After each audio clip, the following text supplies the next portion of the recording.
Hello and welcome to the Junior Developer Link. With me today, I have Sophie from Formation. How are you doing, Sophie?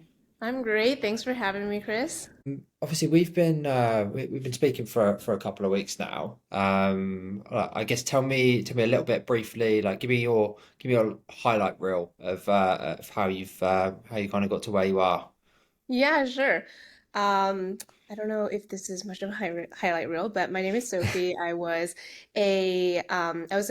started as a staff level engineer or obviously I eventually got to that point at I was going to Facebook. say straight level, straight in at staff. Like, My career started at Facebook and Nextdoor, and I eventually got to staff level engineer for 6 years, during which time I was one of those people that was super involved in thinking about how we interview, how we hire, and how we bring people, engineers from more different backgrounds and um, to join, I guess, Nextdoor at the time, but generally in tech. And for me, I just found that people coming from non-traditional backgrounds were just very consistently missing the bar in some fundamental skills. And for me, it was just an important kind of problem to tackle because I definitely remember being an engineer with no confidence when I first started of traditional college learning to code before I was asked to write my first line of production and code. And people always just think that I got here magically, but it was just a long time.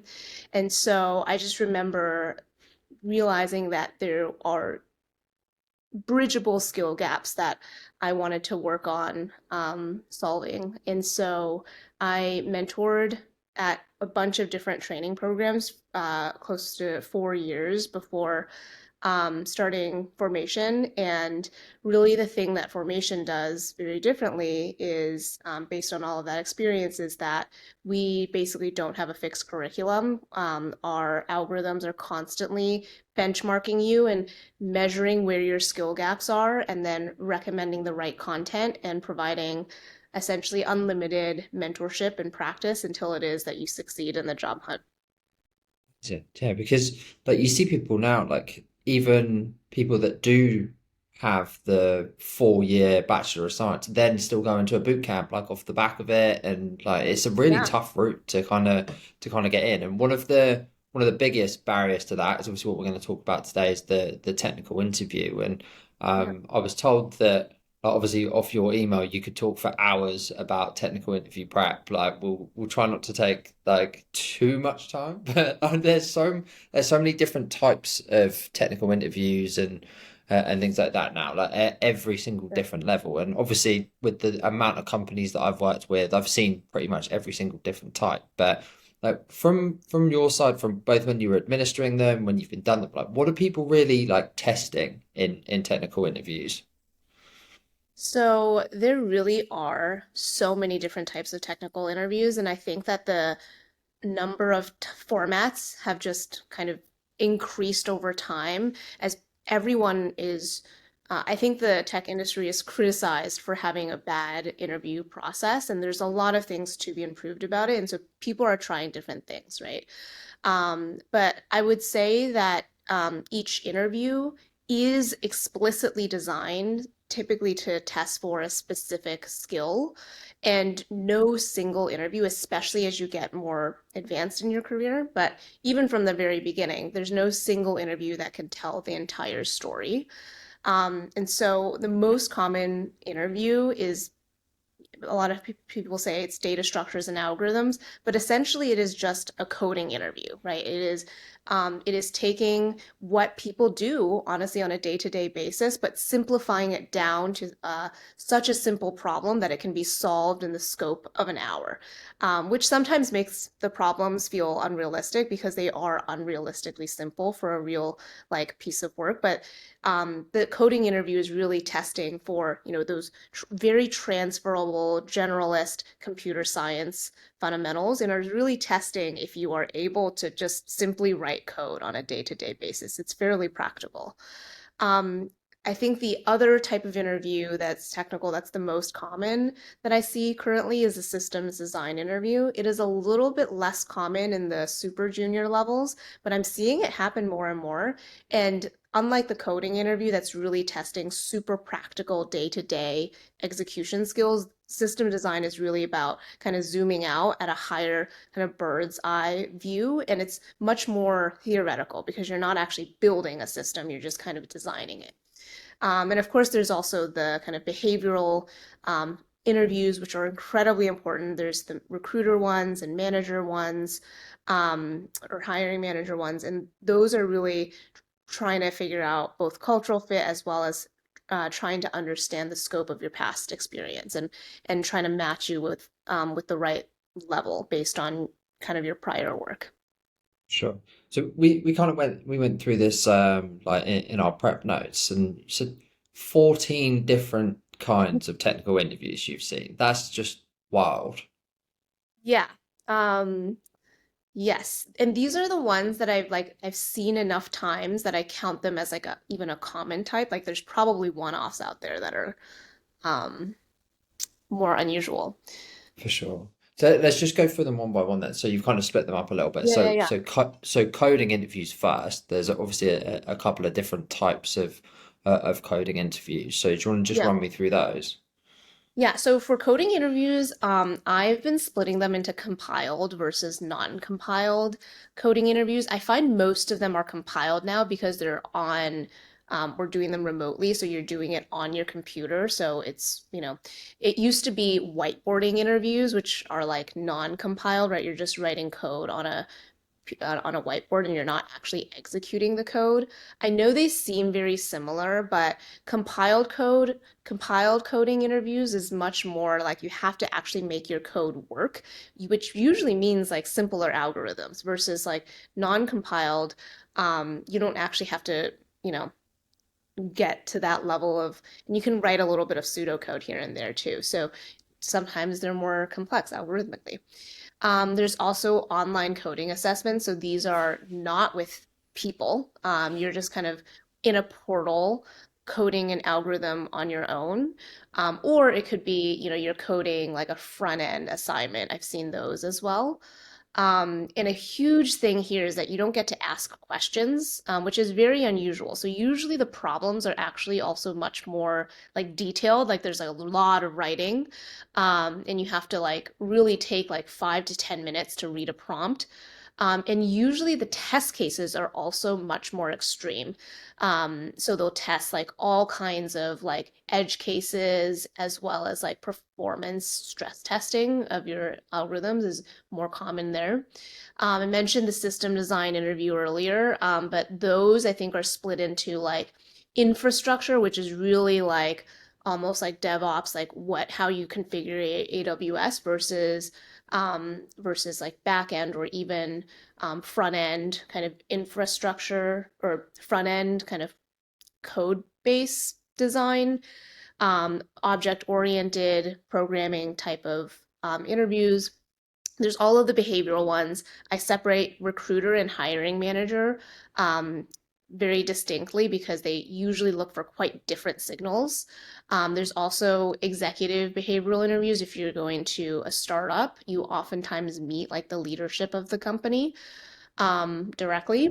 There's also there's a couple more. There's take homes. So, a company will give you an assignment and you'll have like a few hours or sometimes even up to a few days to complete it on your own time. That's oftentimes followed up with another interview, which is like a kind of presentation. And sometimes that presentation is just a project you just built. Sometimes it's like something you've built in the past that's part of your portfolio per se. Then there's concepts. So this is like you'll just be asked questions about like um, how do pointers work type of thing. You have to kind of understand these and explain concepts out loud. And then last two are live coding. So that this is kind of like take homes, what you're doing at live. You're often building like a live project or debugging. So you're given a project, it has some bugs in it, and you're asked to find the bugs. I don't know if you're going to edit that down a lot, at all, but that was a little long. And Sorry. that's all we have time for, I think. So like, no, there's just so many different types, and it can be. I guess it's really hard then, like going into the world as like a brand new engineer, like you can't prepare for every single different type of interview, which is the hardest part. And then you break down, like you said, for example, like take home tests, like they are ridiculously different between company to company because in the majority of them, the companies made them themselves. So it's something that, like you said, it could be, oh, take this home, it's going to take you 2 hours to complete, or it could be take the next 2 weeks, put this together, and it's almost like a full piece of work. And the way that companies even deliver them, like some of them, like you were saying around one of the online ones, like the instructions are really, really clear. I've had people be given take home tests and they're deliberately unclear because the first part of the test is they want people to ask questions like about the test, like but like they would do in a real working environment. And there's just so much to them. Like even at that level. So I guess for in your time, both from kind of both sides, if you had to choose from all of the different types of interviews that you've had to do or administer, like what would you pick to be the ideal sort of technical interview? So I actually have a pretty strong stance that there is no such thing as a perfect interview in a vacuum. Like it really depends on what you are trying to optimize for and the person that you need to do the job at your whatever company or whatever project you're working on. And I think there's a lot of criticism about all kinds of interviews. And I don't know, it's kind of like if you use the wrong tool to solve the problem, like if you're using a screwdriver and you're trying to hammer a nail, right? Like that's just not going to work as well. And I see a lot of interview mismatches like that, where they want a certain type of engineer, but they're using like just the standard coding interview that's not going to give them that signal, and then they hire the wrong person. But I do actually think that really hard coding interviews on dynamic programming are totally appropriate for certain roles that need a certain type of person, but definitely not for a lot of roles. And so I don't think that there's like a single interview that's like, hey, everyone, if we just all switch to this interview, we'll all succeed. In fact, that's not going to create diversity. Like, I think it's important to have a diversity of opportunities so that different people who shine or don't like or have weaknesses in different areas have a place that they can go, right? Like we don't there's such I mean the problems are very diverse that we're solving, and so the methods that we are using to solve them should also be diverse. So just speaking a little bit more practically, like I think a lot of startups, for example, need people that can hit the ground running a little bit faster, right? And so they want people with a little bit more kind of built-in domain experience, right? And so for those, a live coding project or take home, as well as system design, is potentially more relevant for them than really hard coding interviews, right? On the other end of the spectrum, there's like companies like Google where they're solving so many problems that, they just need a generalist who's really smart, and they have so many applications that they just need an efficient, fair way to screen people. I think at a company like that, the super hard algorithmic interview is actually the right one, because even though they're going to get false negatives, like some people weren't prepared and just couldn't solve the super difficult problem, the difficult problem is so hard that if you do solve it, there's a pretty good chance you're decent, right? And so I think companies need to think about, what problems they're trying to solve, think about the funnel, um, even think about the effort of, you know, involved in putting together various types, supporting different types of interview types, and take all of those as input to kind of decide what is right for them. And that might change throughout the course of like a company's lifetime. It's not necessarily always set in stone either. Yeah, for sure. And I think that a couple of points there. Like one, I've seen so many things on like all over LinkedIn about people using like Google's interview process, but like uh, they want someone to come in and basically update their web page, and it's like, why are you using like this super complex interview process? Like, and just it just doesn't match the job that people are being asked to do. And I've spoken to people before. Some people are even proud of the amount of people that fail their technical interview, and it's just like they don't necessarily want people to be successful almost, using it as like a barrier rather than like you said, like judging for what they actually need people to be working on. And then I think the other thing that companies are guilty of, particularly smaller companies, is like a one size fits all sort of test. Like across all levels, like some even like especially some of the bigger companies.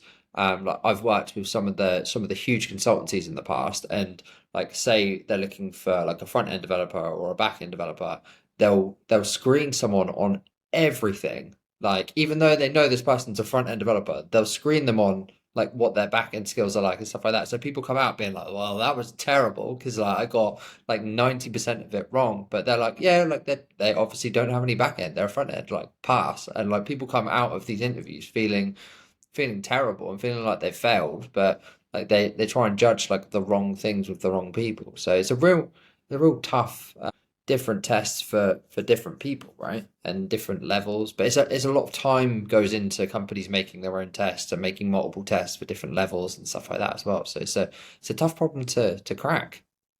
Yeah, and I think within the same interview type, like I know we talked about 14 interview formats, but I think that each of the formats might have different like expectations at different levels as well. Some of them vary less. So for example, the basic coding interview varies a little less in terms of the expectation, but the expectation for system design, for example, varies wildly from level to level in terms of like the considerations the engineer should be making. But yeah, I think that going back to the hammer and nail or screwdriver and nail analogy, like I think it's just the your people are going to be some of the most.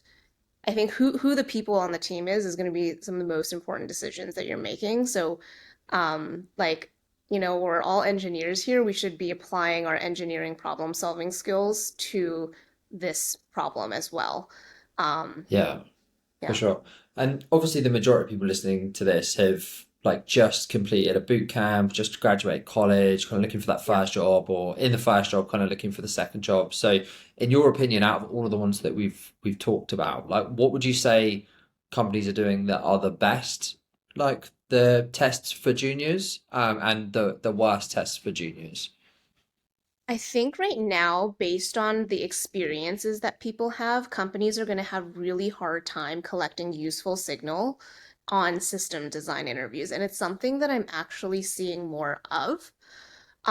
Now, I actually think that system design skills are incredibly valuable for being a good engineer. So if you're purely thinking from the angle of like, okay, what do I need this person to do? It actually is sensible to test this. Unfortunately, right now, the education system is not set up to like the vast majority of computer science graduates have never like interacted with like a production system before, and so they just Yeah. have zero ability to perform in those interviews. um, and I think this is especially challenging if you do care about diversity, if you put too much emphasis on the system design, especially in the early levels, because I think that system design is really the way that it's typically implemented, at least ideal for testing existing testing for existing experience at similar companies, right? So Yeah. like if you're a Google, someone who's been at a Facebook before or similar is going to do better than someone who has had more different types of experiences.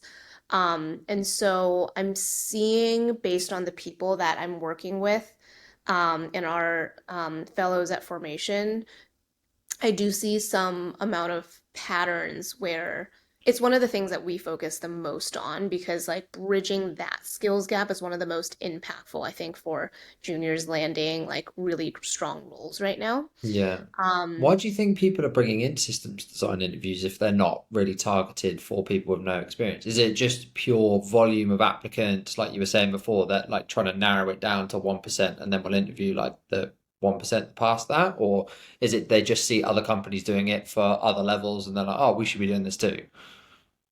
Yeah, so I think the first point is kind of what I said in terms of I do think it is a useful skill. So when you're thinking about, okay, what does this person need to do, which is kind of what I said earlier, like you should be thinking about that. It is a useful skill. So if you're not thinking about like the life experiences of your candidate pool, then it does make sense to test for it in a vacuum, right? It's more just that like right now the systems in the system that we have in place doesn't typically have it such that a person at that level is equipped with the experience necessary to do well. I do think that it is a very competitive market right now, and so companies are trying to find differentiators between candidates. Um, and unfortunately, also, like the coding interview has been more debunked and more people are prepared for those now.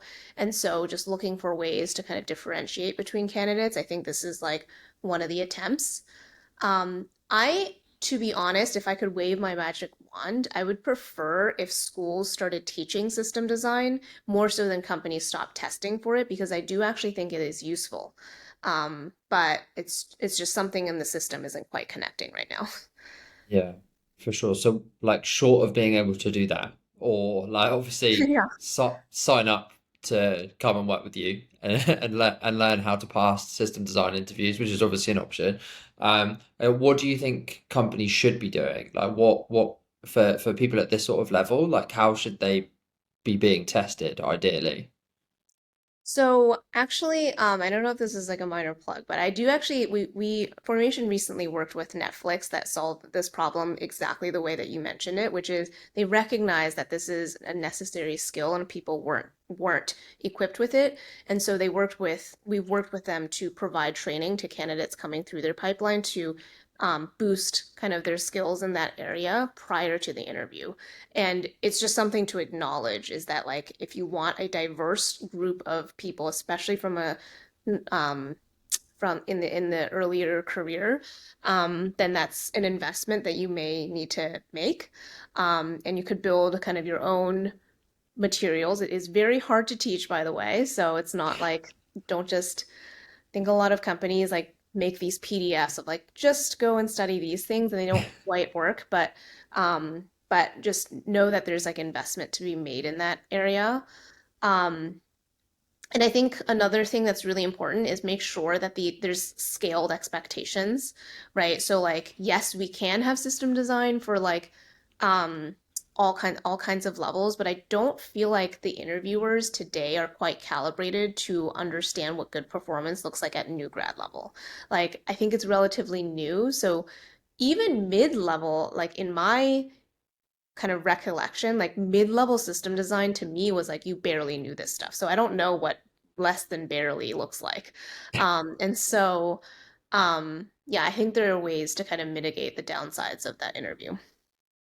Yeah, for sure. So, do you think it's more of a like people should be using more sort of the take home tests, or do you think people should be given like a choice? Like how do you think people should be tested if they can't Love do the system idea. design?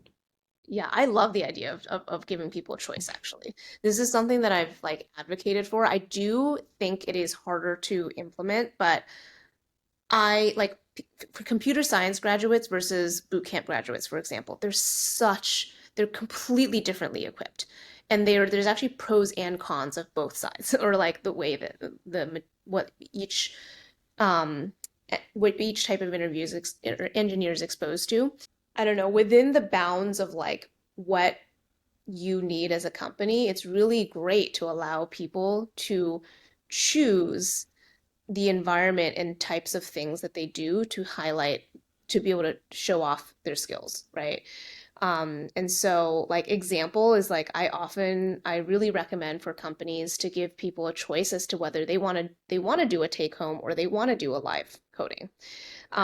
Take homes are great for people who are, more thoughtful and careful and want to put together a great project. Like it's really not possible to put together something all that great in an hour, right? But an hour, like live coding interview, is better for someone who um, works better live with people or who is able to work, I would say a little quicker, but sometimes at potentially the cost of less, like, um, a little less detail, right? And so, like, giving people a choice. Oh, and the live coding is also faster, so a lot of people just prefer that, right? And so giving Yeah, people a choice, I think, um, is a great way to kind of make your interview process more approachable sure. and I equitable. think that's what we've been trying to push, and I think pretty much every new client that we work with, like we cut down the testing time like in one way or another, or like the number of steps that people are going through. But this idea of like when people have been using the same test for a while, and like particularly when people have been hired that are now administrating the test, like did that test to get into the company, people are very find it very hard to let go of tests and change the way that they interview because they're like, well, I had to do it, or like this, we know that this works. So to actually like shorten things and make things easier for people, like people tend to really struggle with. But the best clients that we have, they have that option, right? Of either a project that they can take home and do in their own time, or like a pair programming type interview. My favorite one is actually a company that we work with. They have like one of the half finished projects, and they just let people like jump in for like they jump in straight away at the hour mark and just like, hey, like talk me through like where you've got up to with this. Because some people hate the pressure of people just sat there like watching them code and they just freeze like instantly. So like that one, they get to do it on their own and then they get to immediately get feedback and talk through like the work that they've done and how they've progressed the project in an hour. I think that one works really, really well. Because we also have companies that the take home test works great, but like still in those scenarios, there's always going to be people that companies miss out on because people don't have 2, 3, 4, sometimes 10 hours to go away and work on a take home project. And even at the junior level, like if you're out of work and desperately searching for a job, like you can only do what maximum of maybe two a week, like if you're going to do them properly. So it just bottlenecks for both candidates and for companies like having ones that are that long. So like you said, having an option is great. But I guess in reality, as a junior engineer, like going to try and find like their first job, like what do you think would be the three most common types of interviews that people should try and prepare for? Like where should they be spending their time wanting to get better at? So I would say you have to be prepared for the coding interview for sure. It's just the standard, and it's also the most like ever present like investment in that is not going to go away. You're always going to need that for the next job and the next one after that, etc. I think definitely the take home. I do think I see, and again, the exact format, like even you mentioned one that's maybe a little slightly different. The exact format of that is company to company, but the idea is that you're taking a prompt and taking it some amount of distance over the course of a few hours, right? And so it's really about like understanding the tech stack. And then the last one is actually one that I don't feel like people really take into consideration, which is the recruiter screen. It's just So when you say recruiter screen, do you mean the recruiter say a screen with like external recruiters or like the internal recruiter at the company that they're trying to work for? I I think it's actually both. Just any person that you're speaking to kind of prior to a technical interview, because you're going to be speaking with those people, regardless of if they're external or internal. And I think that I feel like it's like an engineer trait to just like discount that part of the preparation. It's like I'm only going to think about the coding interview, and then I'm kind of like winging the recruiter screen. Um, and it just may mean that you aren't kind of bringing the signal that the recruiter needs to see to kind of move you forward. And I think the recruiter screen stuff, there's a lot of overlap with like a hiring manager interview. They are definitely different, but there's some overlap. So, um, yeah, so I would say, but I find that the recruiter screen, people have less on their radar in terms of something to prep for. And it's something that they have a lot of control over. So I guess I'll mention that one here.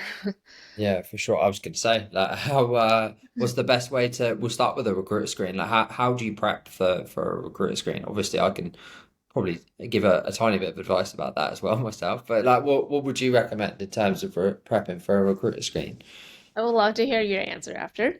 But I think so from my perspective, and tell me what you think about my answer, is I think that the most common reason for no pass is honestly lack of signal, and sometimes lack of kind of alignment, right? Like I think the recruiter is responsible for trying to make a match in terms of what the job description is and the profile of the person, right? And I say that the recruiter screen you should really prepare for because it is one of the ones that I think you have like quite a lot of information about because you both have a job description that is describing the thing that we're trying to make a match for.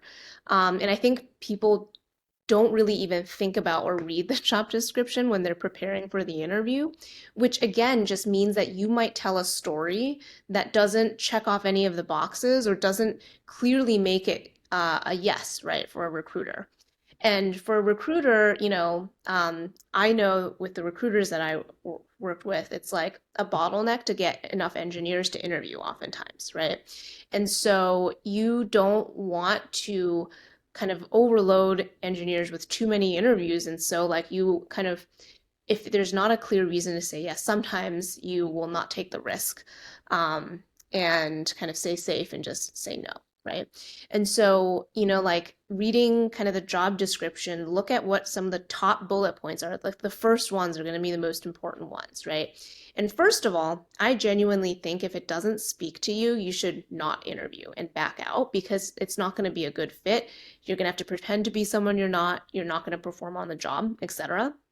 But assuming that it is a fit for kind of who you are and what you think you can bring to the table, then speak about stories that highlight those things that, the recruiter needs to hear to understand that you are a good match for this role.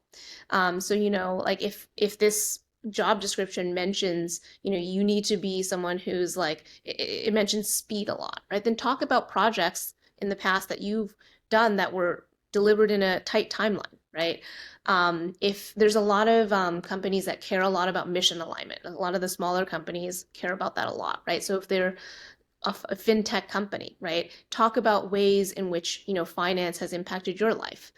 Um, but yeah, I would love to get your feedback on my answer as well as. Yeah, for sure. No, I think that's really true, and I think there's both from like someone working for an external agency or someone working as an internal recruiter as a company, like they're non-technical 99% of the time, and you'll either be speaking to someone that has no idea if you're right for the job at all, or you'll be speaking to someone who is pretty sure that you're right, but wants you to convince them that they're right about you. So I think finding that out first, like, gives you a bit of an idea as to who you're speaking to. And like, first thing, I think, particularly from an agency point of view, people can almost like get blindsided by the recruiter screen. They'll call you out of the blue, like you might be on like the bus home and like all of a sudden you're in a call about a job.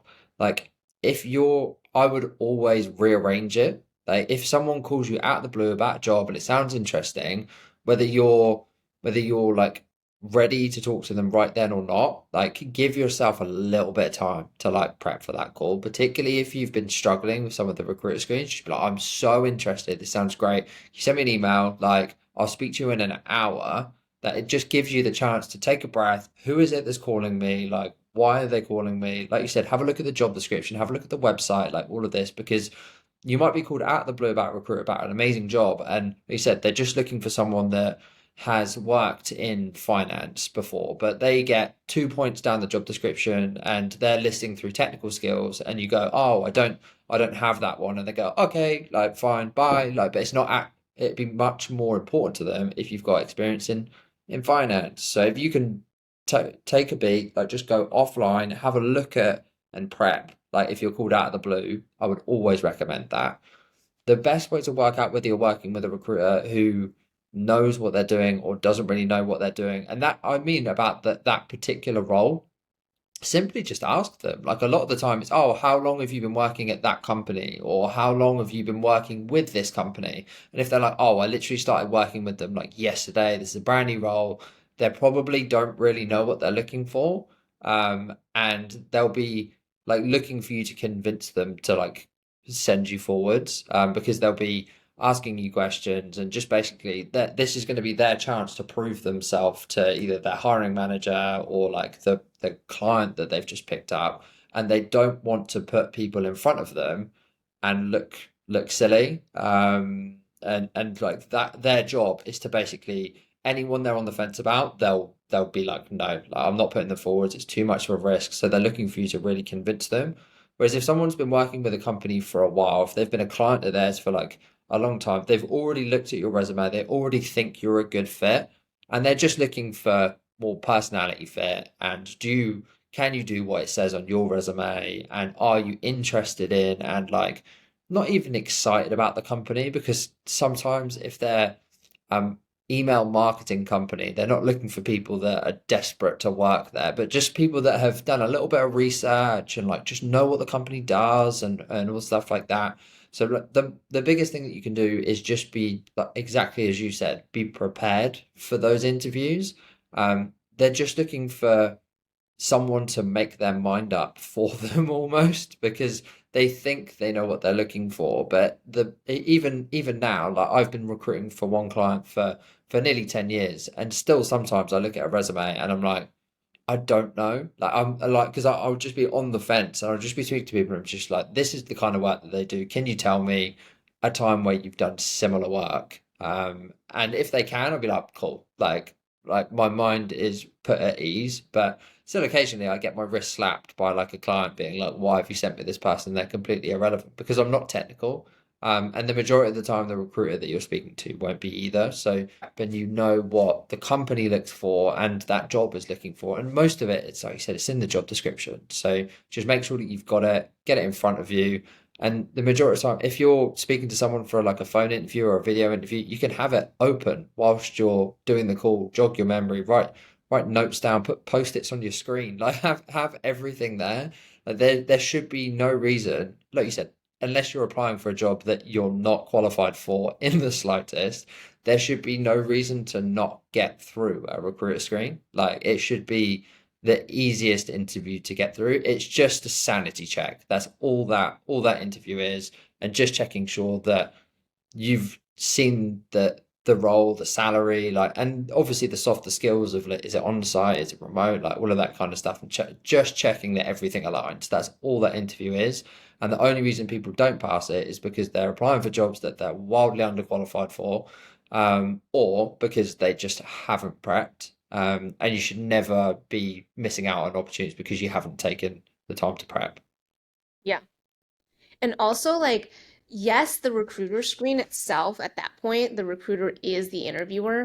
But the second you get past that stage, which hopefully you are, like you are like on their team, right? Like you've now presented this as a candidate to your team, and the better your candidates do, the better you look. So you're now on the same exact team, right? Yeah, And so like the more prepared you are, the more like the better the questions that you can ask your recruiter all of the interview, right? yeah, for sure. Learning They, more about the team and like the people that you're working with and the types of things to make sure you highlight. And again, it's never about misrepresenting to me. It's all about just because you have such a short amount of time, it's making sure that you're highlighting the right things. Yeah, for sure. Like it's such a good point. Like we want you to get the job. Like it's in everyone's interest if you get that Yes. job. So like everything about that interview is just convince me that you're right for it. Cool, you're right for it. Now going to work with you to go and get this job, and I'm basically working for you, not against you.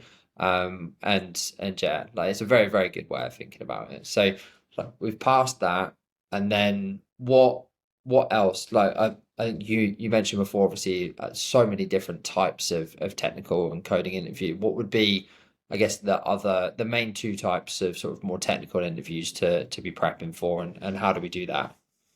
So I guess we can go to the classic coding interview. Yeah. So I think my advice on this one is based on what I see people doing that's today. So because obviously practicing coding is very important for the coding interview, but people are generally already doing that. Like everyone knows Leak Code, they're all doing these like coding things, and so my advice is actually focusing on the other side of the problem solving process. Formation, we actually published this thing called the engineering method, and it is kind of a five-step process for how to break down your question, explore the problem space, identify opportunities, weigh pros and cons of different approaches, choosing one, etc. And anyway, out of the five steps, only one of the steps is literally coding it, right? And there's many other steps to be doing, and I feel like people are really missing out on some of these other steps and how to do those steps well. It's really just not about just the coding. Like, make sure that you are practicing this, ideally with people, practicing explaining your solutions out loud.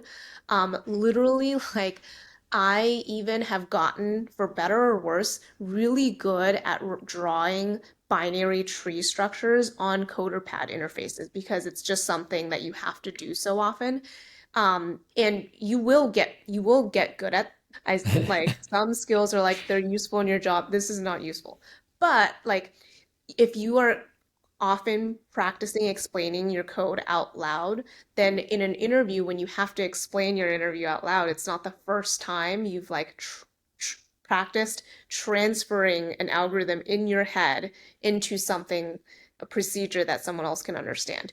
And so I think as much as possible, asking questions, explaining your solutions, that's my kind of tip for coding interviews. And then I think the other one that I mentioned was the take home interview. This one, I think the big tip that I have is focusing on style, which is like, I think really counterintuitive because I think a lot of people think that the project is all about just getting the project working. Now, I agree with that. You probably need to make the prompt work. However, that is not likely to be sufficient for like passing the interview. It's like necessary but not sufficient, right? And like it is an instant tell if you don't have almost near perfect style that you haven't had kind of prior experience. The kind of analogy that I make is like imagine reading like a book and every paragraph is like indented different amounts of spaces and like there's no punctuation some places, but there are in others. There's like, random amounts of white space between each word. If you go and read that book, you will find it jarring and hard to read. Once you get used to seeing code perfectly formatted, like we are with books, like it sticks out like a sore thumb to see poorly formatted code. And the last thing that I would say is a lot of times when I say this, people then go, okay, great, I will focus on style when it is that I have an interview. I'm not going to waste time when I'm practicing. And I think it's actually the exact opposite. You should focus on it when you're practicing. Don't focus on it when you're in the interview. Because ideally, you are so used to writing code in good form that it is natural. And I will do a humble brag here. My code always comes out perfectly formatted. It is just like a habit to me now. I'm not thinking about it. It's like when I'm touch typing, I'm not thinking about it anymore. And so then I actually get to spend my interview brain energy focusing not on the style, but actually on the hard problems to be solved. And so just to summarize, I guess, like take home projects, Don't just focus on getting the features working. Make sure that the code is easy to read and has good, consistent style. And I would focus on practicing that skill when you're training or practicing and not live during an interview. Sure. And I find that with the majority of take home projects that we have people work on, it's like it working is like the bare minimum for it to actually be reviewed. It's not Yeah, like it's not working. that's not like pass or fail. Like, but you'd be surprised. Like sometimes people get given submissions that people have spent 10, 15 hours on, and it doesn't do what it's supposed to do, and they've spent too much time on how it looks, and like you can kind of like, so it definitely needs to have Both both. are needed, I would say. Yeah, for sure. But Features working is the baseline. yeah, for sure. But like a lot of the time when these are being reviewed, they're assuming that it's going to work, right? Like they're assuming that you've got the solution sorted.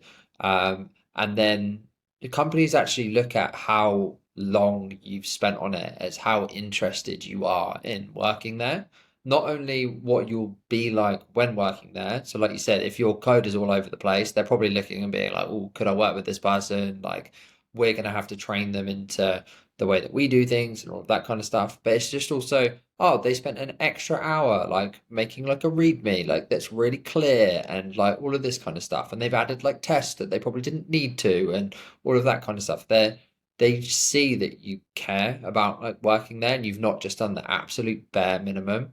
Like a lot of the time people will get to the point where it does what it's supposed to do and then just stop. And I think sometimes that's fine, particularly if you're a really senior engineer and you've just been asked to do a problem and you can do it in an hour and send it back. Like that's kind of okay. But I feel like the more junior people are, like the more that going above and beyond and making things look better and putting in more effort and stuff like that, the more weight that that carries. Because they see like how hard that you would try when you're working there. And that's what this is. It's a mini trial of what you would be like to work with, the whole interview process. So like seeing how much effort you put into, if you're asked to do something and you just go and do the bare minimum and submit it, and it looks a little sloppy and stuff like that, they're like, oh, like that's probably what this person is going to be like, and that's probably what they like, how much they care about what their work. Whereas if it comes back and it's perfect, sure, it might have issues with it, but like if you've just spent ages trying to get it to look perfect and gone above and beyond, I feel like that speaks as to what you would be like to work with. I wanted to actually add kind of a little bit of perspective from like the hire manager and the company's perspective is that I will be brutally honest that interns and new grad engineers, 99% of the time, the the amount that you're paying the person is is far in excess of what they're producing. And sometimes it's so exciting the support and mentorship from people is a net negative. Like they like because someone had to spend time mentoring you, the entire team has actually produced less work than had you not been on the team at all. And that's brutally true. And on top of that, the company is paying for you to be there. So it is an assumption that you will improve. That is the only reason that new grads are hired, is that they want you to already be on the team when you're performing at the mid and senior level, when you're producing a lot of value for the company.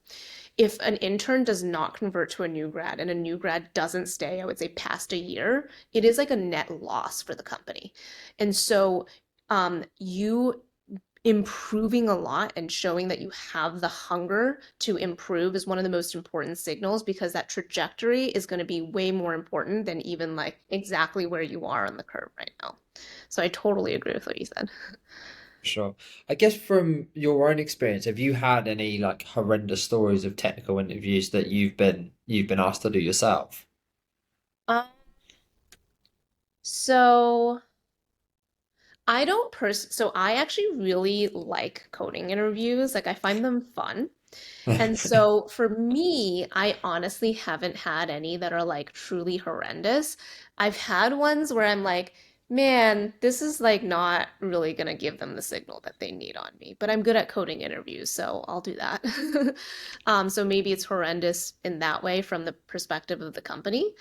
Um, I think I only had one time where I know that I had the right answer for, or I had a right answer for a working answer for a problem that was not the same algorithm that like my interviewer had in mind, and they were very inflexible about like the method and was trying to insist that my solution didn't work, and I like was able to prove that it did work.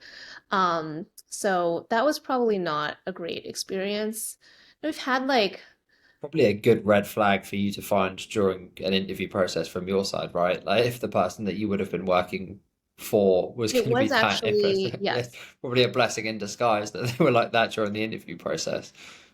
Yes, and that's like so true that like interviews really are like a two-way evaluation process.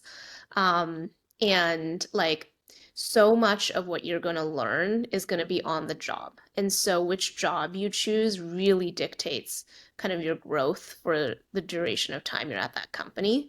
And so it's an important choice, and you want to be with people you love working with and that you want to learn from. So, yeah, I agree. I got lucky For there. sure. And I, and I think it's such a completely separate point, but it is such a big job. Like your first engineering job can dictate so much about like where you end up going. And I think people get like hung up on like maybe 5 or 10 grand difference in terms of like their first salary and like everything like that. And it's just at that level, it's just not important at all. That and if you have like we said in terms of you looking like how you're going to work when you're in the company from like the work that you've done during the interview process. It's the same from the flip side. That if you speak to a company and they take a week and a half to get back on your resume, or they say they'd like to book in a time to interview and then like disappear and then come back and they're all over the place, or you don't get any feedback, don't get any preparation for the interviews, that company is going to be probably worse than that to interview, to actually work for, because they put their same as you would as a candidate. You put your best foot forwards when you're interviewing people from the other side. So if you're getting red flags from companies, like I would avoid. It's easier said than done. I know it's so hard to get that first job, but if there's a choice between 10, 15 grand more at a company that's all over the place versus a company that's been really on it and really supportive and helping you get through the interview process, I would always go for the lower paid one and with more support and the more organized company. Um, yeah. So I guess final point. I get how at formation, like how are you guys helping people prepare for technical interviews over there with your platform? So we are, first of all, mostly ideal for people who already have a background, and we don't teach 0 to 1 at all. So if someone's kind of like just learning the basics of how to code, we're definitely not the right place. I would say the median engineer that we work with probably has around 2 to 3 years of experience, but that definitely ranges plus or minus a lot. Um, but the main thing that we do is, again, we don't have a curriculum, so we have an adaptive learning platform that's constantly your benchmark, like weekly, if not daily, to identify kind of where your gaps are. And that's kind of, we really built this around what I found was missing in the market, right? Like there's so much content on the work in on the internet. Like there's it's theoretically possible, I think, for anyone to become almost anything now, right? But it's just when people consume a video, they have no idea how much they've retained of it, if they've retained the useful pieces of it, if they're now performing at the level that is expected of them for that particular skill.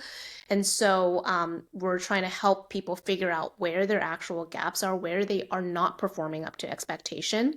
And we basically provide unlimited practice and mentorship and mock interviews. Everything that you need to land your next role, we figure out what it is that you need and provide it.